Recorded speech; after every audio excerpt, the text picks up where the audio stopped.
Zero, research explorer in time and space.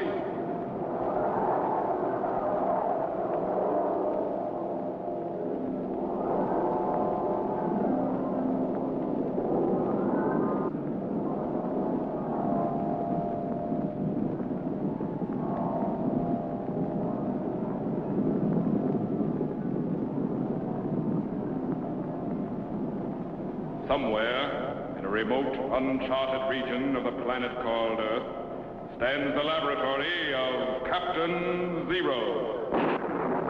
In this secret location, known only to a few in the outside world, Captain Zero and his associates experiment in time and space to learn from the past, to plan for the future. Contact been established. We now transmit you direct to the laboratory of Captain Zero. Please stand by. Zero to Jet. Come in, Jet. Over. Jet to Zero. Come in, Captain. Over. All secure, Jet. I'll contact you when I'm ready to land. Zero. Over and out. Yes, sir. Jet, out.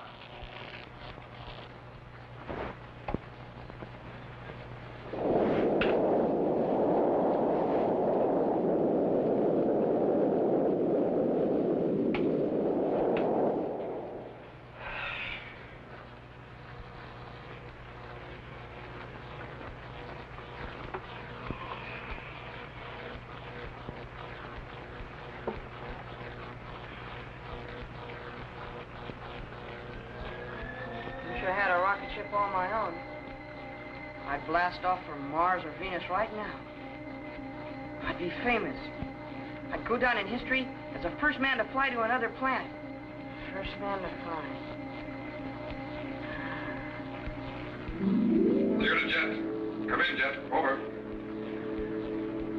Zero to Jet. Come in, Jet. Over. Jet. Yes, sir? Come in, Jet. Over. Oh, yes, sir. Jet to Zero. Come in, Captain. Over. It's about time. What in the world were you doing? Over. Well, I know. Sound asleep, huh? Well, no, not exactly. I was sitting here concentrating. Okay, never mind. Alert the north field. I'm coming in. Zero. Over and out. Yes, sir. At once, sir. Jet, out.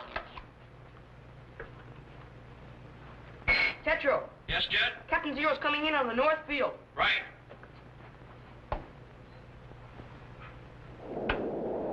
Here she comes.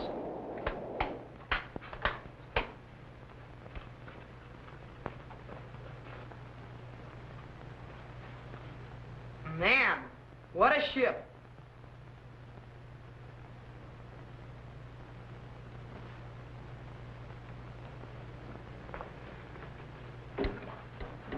Golly, wish I'd been born a couple of 100 years ago. I bet I'd have thought of making airplanes even then. I'd have been famous. I would have gone down in history as the first man in the world ever to fly. Oh, hi, Captain. Hi, Jet. How'd it go? Did you have any trouble? Not a bit. The ship operated perfectly. But what happened to you? Well, I guess I got kind of lost in thought. You mean daydreaming? Yeah. I was the first man in the world ever to fly. You know, Jet, you'll fly a lot higher if you learn to keep your feet on the ground. What do you think of her? Boy, she sure is a beaut. How fast will she go? I don't know exactly. She's still in the experimental stage. I had her up to about 12 miles per second, but she's built to go twice that fast.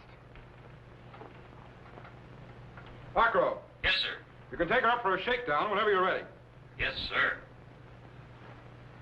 Boy, you've sure come a long way since man first decided to fly. No doubt about that. Captain? Yes? When did man first get the idea of flying? Well, the idea of flying has been in man's mind for a long time, Jet. Probably ever since he first noticed birds. But when did he first do something about it? Well, there's an old Greek legend about a man named Icarus who made a pretty successful flight. How? With wings, like those of a bird. Well, what happened to him? He did all right until he got a little overconfident and flew too close to the sun. What happened then? The heat of the sun melted the wax holding the wings to his body, and he fell into the sea and drowned. I wouldn't call that a very successful flight. It's just a mythological legend, Jet. But when did man first do anything about making a flying machine? Well, if we skip over the Wright brothers and all the others who have contributed so much to modern aeronautics, we'd end up with Leonardo Da Vinci. His machines were the first ones of which we have any real records. Leonardo Da Vinci? I thought he was a painter. And you're right. One of the world's greatest. But he was also a sculptor, architect, doctor, scientist, engineer, and practically everything else you can think of, as well as an inventor. Man, he sure must have been busy. He was. How did his machines work? Well, one of them had two huge wings, like a bird. Like in the Legend of Icarus? Right. And the theory was that when a man got inside the machine and operated the levers, the wings would flap like those of a bird, and the machine would fly. Did anyone ever try it? Not that I know of. Golly, flapping wings, like a bird. Captain, Yes? can we go back to the time of Leonardo da Vinci and see his flying machines? Good idea. Set the time machine for the year 1515, June the 12th.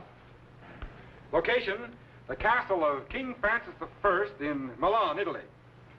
Bring up the voltage to 400,000, thermogauge 20.965, stand by to activate the cycle reactor. Yes, sir.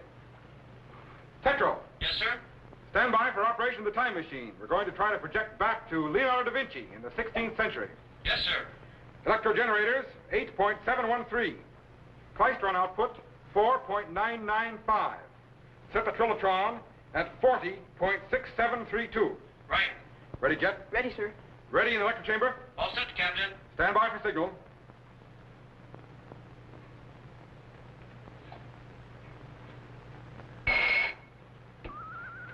Activate the cycle reactor.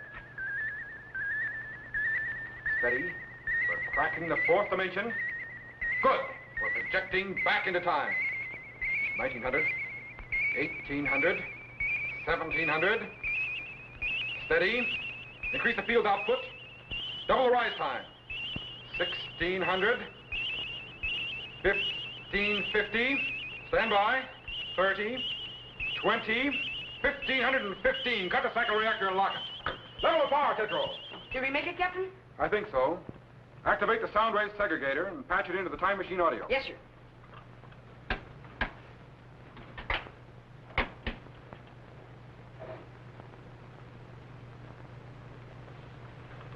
All set, sir. Stand by to activate the view screen. Yes, sir. Bring up the beam focus. Check Orth multiplier. Check target voltage. Increase image acceleration. Golly, what's that? That's the castle of King Francis I in Italy. But I thought we were going to see Leonardo da Vinci and his flying machines. We are. But in the year 1515, Da Vinci was the royal painter. He lived in that tower on the right. Stand by to refocus inside. Yes, sir. There he is, Jet. Leonardo da Vinci, considered by many to be the greatest genius who ever lived. Golly, what's he doing? He's working on the Mona Lisa, one of his most famous paintings. He started it many years ago, but he died still feeling it was unfinished. What's that funny-looking thing over there on the right? That's Da Vinci's model of a 10-barrel gun, the forerunner of the modern machine gun. He also had ideas for tanks, armored cars, and many other instruments of war centuries before they were ever built. Da Vinci was far ahead of his time, Jet. In fact, it wasn't until our own century that his greatness as a scientist was fully realized. For instance, there's his model of a swinging bridge, a projector, and sketches of pulleys and many other things. Criminy. What's that? That's Da Vinci's model for a helicopter. That aerial screw was meant to be turned by manpower at a speed to lift the machine and its occupant into the air. Of course, manpower would never have done it. But if Da Vinci had had a motor, that helicopter would actually have flown. Golly. Captain, look. Is that another model of a flying machine? That's right, Jet. Leonardo developed the principles of both vertical and horizontal flight. And that machine is the original forerunner of powered aircraft, conceived almost 4 centuries before man finally got off the ground.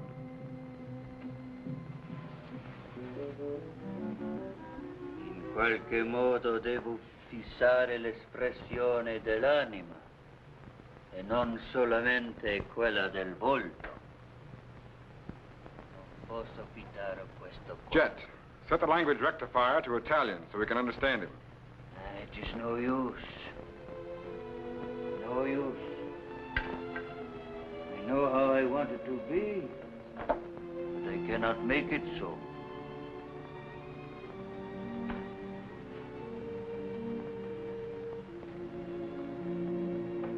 Life is now short. What have I completed? Nothing. My inventions, my painting, my studies, all unfinished. And so little time left.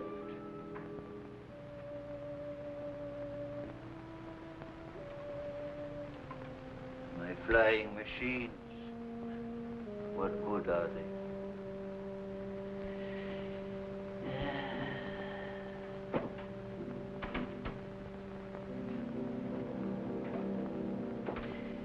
My studies of birds in flight, my experiments on air currents, what could possibly come of them? Too many projects, too few completed. What is the use to go on? Who will know or understand? Wasted.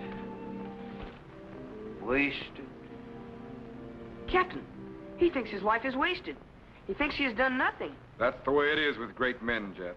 The more they learn, the more they realize is yet to be learned. But isn't there some way we could show him how important his work is? Maybe. Maybe there is. Stand by to activate the materialization chamber. Perhaps we can show him. You mean we're going back to the 16th century? No. We're going to bring Da Vinci to the 20th century. Stand by.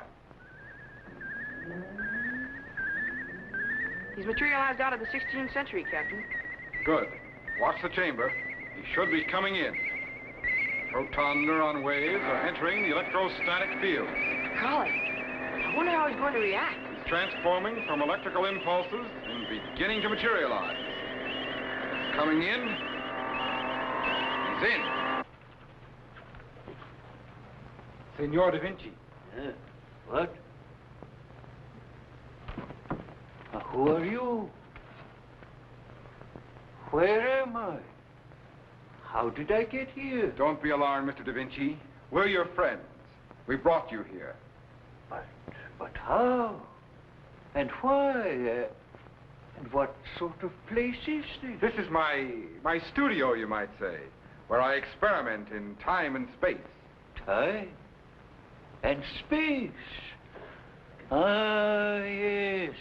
I too have made some experiments in space and models of flying machines. But I fear it is for naught. No, Mr. Da Vinci. I'm going to show you what has become of some of your ideas and experiments. What has become? Do you not mean what will become or what might become? No, what has become. You'll find this difficult to believe, Mr. Da Vinci, but you are now in the 20th century. The what century? The 20th. Oh, I see. Strange, I could almost believe I were awake. Yet I know this can only be a dream. Come with me, Mr. Da Vinci. Of course, of course. Coming, Jet? Later, Captain. I want to have another look at Mr. Da Vinci's flying machines. Okay.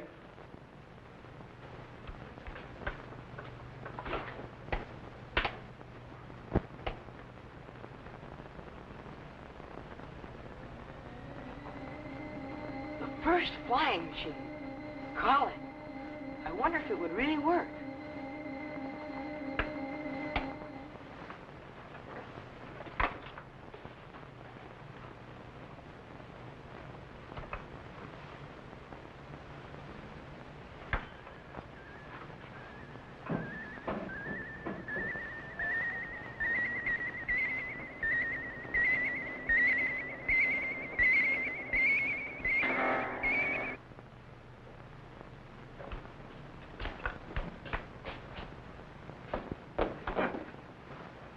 could a rocket ship or an airplane develop out of this? Looks as if it might fly, though.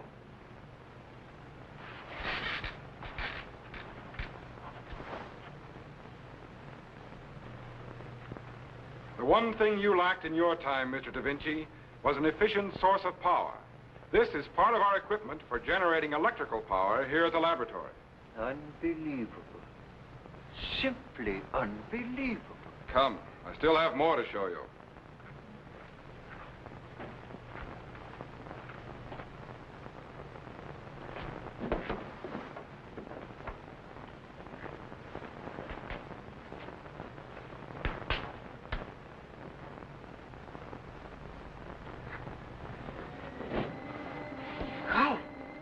If I took this up to the top of the tower and pushed off, I'd be the first man in history ever to fly. Yeah.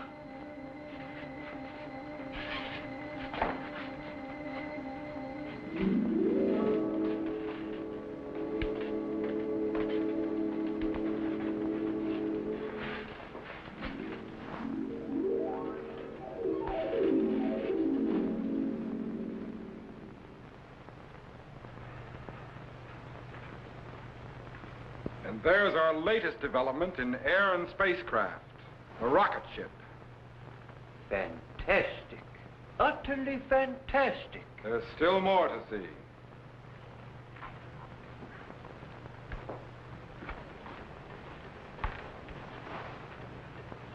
And now, Mr. Da Vinci, I'm going to refocus the view screen from your studio in the 16th century and show you some of the things that are going on in the world today.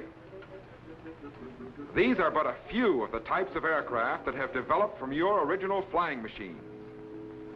You lacked an efficient source of power, which has since been supplied. But your theories of flying were far ahead of your time. And the original experiments you made in your studio have led to these experiments in the sky, at heights far above the clouds, and at speeds faster than the speed of sound. Fantastic. Utterly fantastic. And here's the nerve center of a modern airport, the control tower. So many planes in the air that traffic must be controlled to prevent accidents. Traffic in the air? Yes. Airplane pilots must check with the tower before takeoff and before landing, as well as during flight. Thousands of airplanes come and go through the day and through the night, carrying passengers and cargo on regular schedules all over the world. And here's a helicopter, of which the model of your aerial screw is the forerunner. My theory of compressing the air to obtain lift. Right. In fact, if the model in your studio had an efficient source of power, it too would fly. And these are wind tunnels, inside of which conditions of flight are manufactured and experiments with air currents are carried on. Inside those tunnels, winds are made to blow at hundreds of miles per hour, so that flying machines may be safely tested. What strange alchemy lets me see these things? And here's the latest development in powered flight, an experimental flying platform developed in the United States. Where? In the land that Columbus discovered during your lifetime. Now I know I'm dreaming. No, it's true, Senor Da Vinci. The most recent developments in aviation are away from the fixed wing of horizontal flight with its many limitations and back to your long-neglected theories of the flexible wing and vertical flight. Now, I want to show you one of the world's best-known paintings. Do you recognize this? Why, certainly. My Mona Lisa. Yes, known all over the world as one of the great works of art. And you are known as one of the greatest of artists.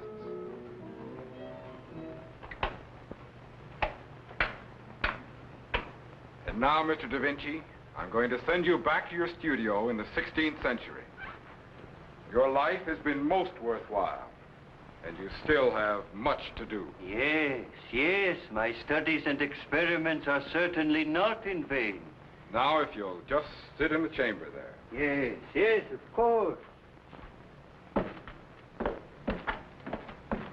And thank you, whoever you are, for conducting me through a most fantastic dream. Goodbye, Mr. Da Vinci.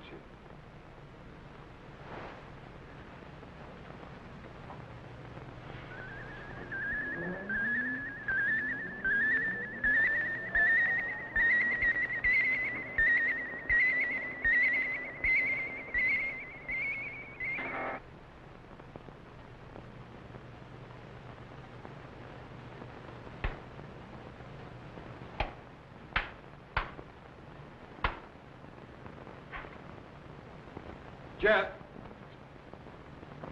Jet! Tetro, Yes, Captain. Jet down there? Why, no, I thought he was up there with you. Okay, thanks. Wait a minute. Jet seemed mighty interested in Da Vinci's flying machine. I wonder if he could have...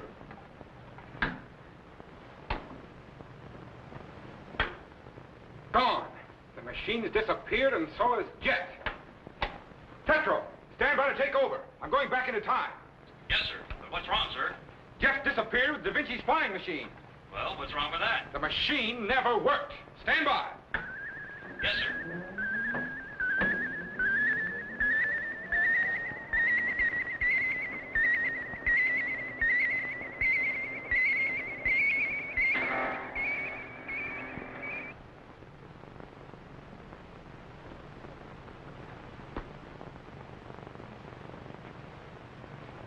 I bet he's gone up on the roof of that tower.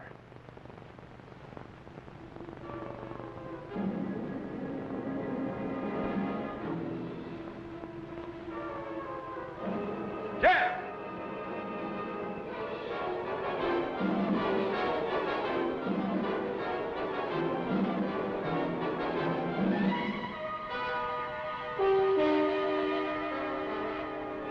Everything seems to be operating all right.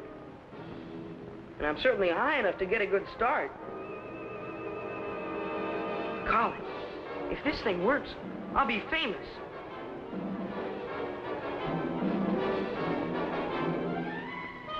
Jeff!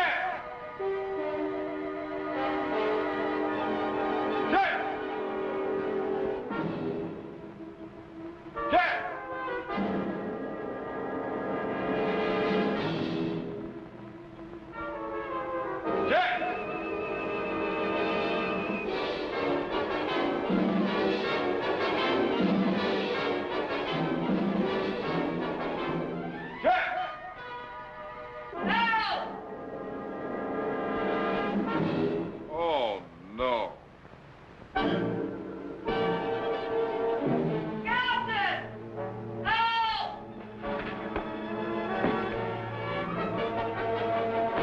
Hang on, Jet. Hang on.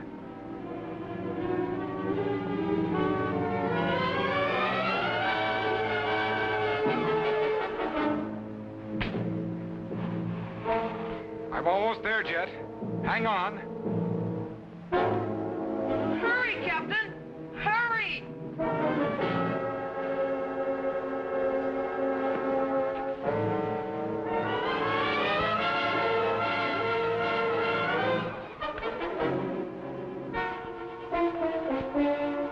Don't move.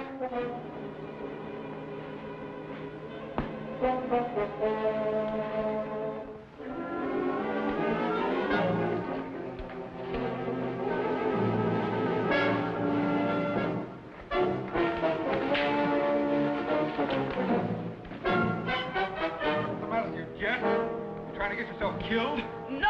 I just wanted to be the first man in history ever to fly. You almost were. Straight down. Tetro, take us back.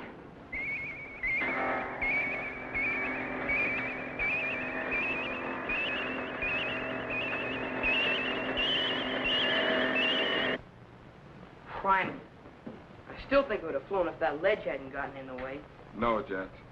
Even though Da Vinci designed machines for flying way back in the year 1515, it wasn't until 1903 that man actually flew under power. Colin, almost 4 centuries later. That's right. Da Vinci really was ahead of his time. Yes, but once we got off the ground, we really moved fast.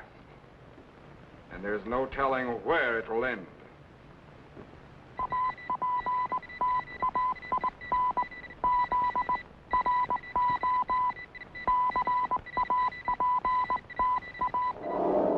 Be sure to be standing by when we again transmit you to this remote location on the planet Earth, where Captain Zero and his associates will conduct another experiment in time and space.